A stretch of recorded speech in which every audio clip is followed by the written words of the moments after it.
Traveling 4 years, 25 now, been to 4 countries in Africa. A lot of good, has promoted on his channel for years, how wonderful it is. But we want to get into some of the bad, some of the stuff that you better be ready for. And I think what we have to start doing is realizing that if we're talking about leaving America, there are things here that we don't like. As much as we might say, yes, these things are developed, these things are in place, we already know we're dealing with things that make us uncomfortable as black men and women. And so, no, we're not coming from a perfect place, is the point. Uh, Clearly not.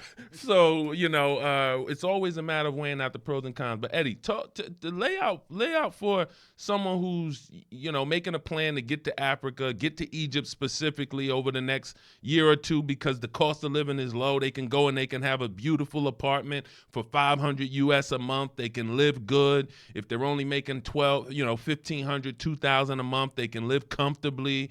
But tell us, what may be some culture shocks to them? What may be some things that have them, on the edge of the bed at night contemplating going home?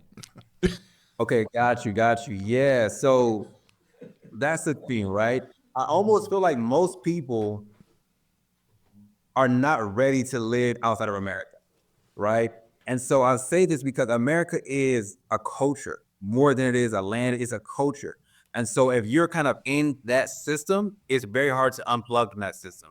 And so I had a lot of success being in Africa because I didn't watch football. I didn't watch basketball. I wasn't keeping up with the Kardashians. I wasn't so ingrained. Well, I'm so serious. I wasn't so ingrained in American culture. And so what I do here is the same thing I was doing in the States, right? Just reading, focus, working, and so that's the thing. So some culture shocks you're gonna run into is like, yo, people are not gonna speak your language. In a lot of countries you go to, if you're coming to Egypt in particular, they're gonna speak Arabic, right? And so you gotta know that it's a Muslim country, and so you might be asleep, and next thing you know, you're gonna hear somebody singing over a loudspeaker.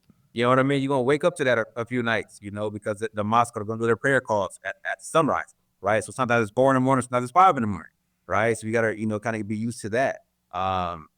You're also gonna be seeing like, especially in Egypt, they have this thing called Eid, and they're gonna like slaughter sheep and goats, and so you're gonna drive by, you're gonna see legs of animals on a road, like what the heck is this, right? And so there's all kind of stuff that is definitely going to be shocking to the average person coming from America over to Egypt, right? And so those are some of the big things I would say are the shocks or the culture shocks people may experience or expect when going to Egypt.